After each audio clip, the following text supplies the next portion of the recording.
Tout commence avec l'ouverture de cette fenêtre dans l'ancienne étable, devenue grand salon de la maison. Ouverture qui donne désormais directement sur le hangar dans lequel sont entreposés les outils de jardin, la tondeuse, le tracteur, etc. Il faut ouvrir la vue, il faut envisager donc le déplacement du bâtiment.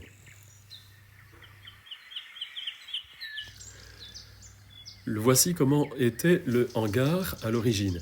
Il est construit proprement par Jean-Michel, on y entrepose les outils, le bâtiment est sain, il a simplement pris quelques années et nous l'avons agrémenté de quelques instruments comme ce silo. Il est solidement ancré dans le sol et nous devrons travailler à sa transplantation. Avec Xavier, nous entreprenons donc de creuser quelques trous correspondant à l'endroit où nous souhaitons implanter le nouveau hangar. Nous y coulons le béton et c'est sur ces supports que nous déposerons le bâtiment une fois déplacé. Le bâtiment est lourd, il faut l'alléger pour son transport.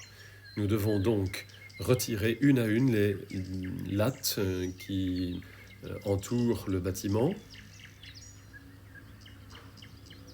Et voici ce que cela donne en accéléré.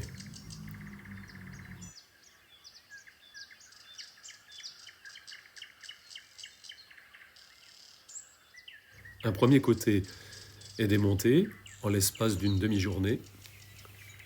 Nous ferons de même les jours suivants.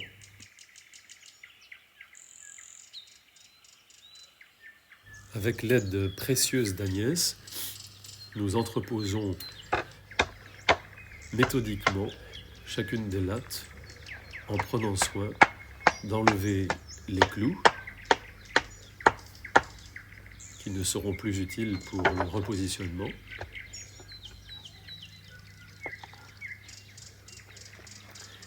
Et en prenant soin également de les numéroter.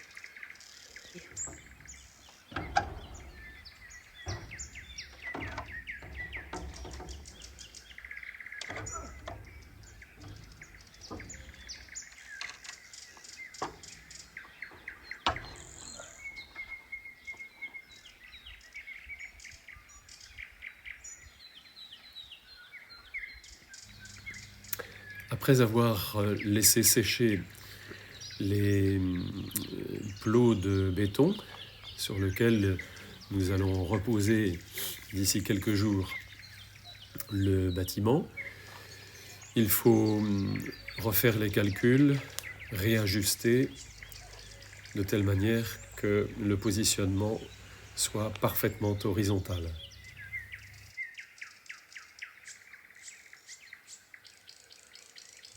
Un dernier travail s'impose.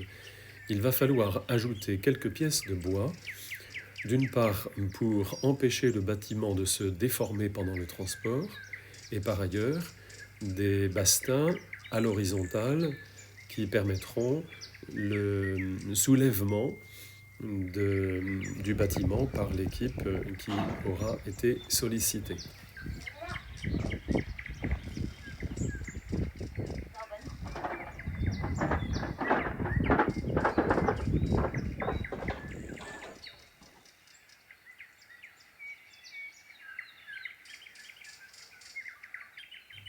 Et voici qu'arrive enfin le moment tant attendu. 70 personnes issues de divers horizons, en particulier des agriculteurs locaux, guidés par Yannick, vont alors déplacer le bâtiment. Ça a l'air hyper facile. Ouais, ça fait pas, mais ils ont l'air de compliquer quand même.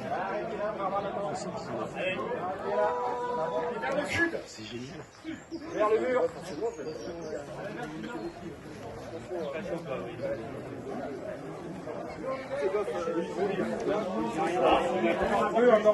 Encore un peu.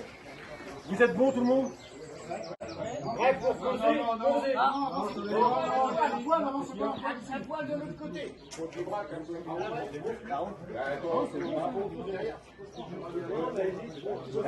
Prêt pour poser, poser. En quelques secondes, le travail est accompli. On peut l'admirer. C'est parfaitement réussi. Le bâtiment est parfaitement aligné. Nous sommes ravis. Il ne reste plus qu'à démonter tout ce qui avait été ajouté avant de repositionner les parois.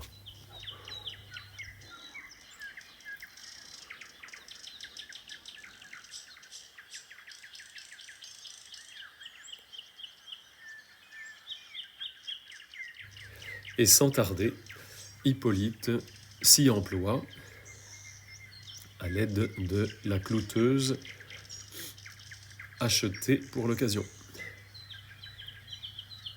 Une face, une seconde, puis la troisième. Le bâtiment a retrouvé son allure initiale. Ajoutez-y un coup de Karcher et le tour est joué. On peut enfin réintroduire le matériel et le ranger convenablement. Cerise sur le gâteau, nous ajoutons, c'est l'idée d'Agnès, sur le côté, un bâtiment où désormais nous rangerons le matériel électrique. On peut admirer la toute nouvelle porte de ce local récupérée dans nos greniers. Pour achever le travail sur ce petit local, il faut ajouter quelques fondations. Et pour éviter qu'à la première tempête, le bâtiment s'envole, il faut rajouter quelques boulons au point d'ancrage. Et voilà le travail achevé quelques mois plus tard.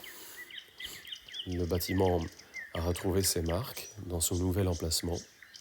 L'herbe a repoussé, y compris sur la zone où il était situé précédemment. Il n'y a plus aucune trace. La nature a repris ses droits. Tout est fonctionnel et on a presque l'impression que le bâtiment a toujours été là. Mais qu'en est-il de la question posée au point de départ? Rappelons-nous, c'était une question de visibilité et nous voici à nouveau dans le salon. Le maître des lieux peut être satisfait, il va pouvoir désormais contempler tranquillement de son fauteuil son jardin. Mais peut-être finira-t-il par nous demander de déplacer le poulailler.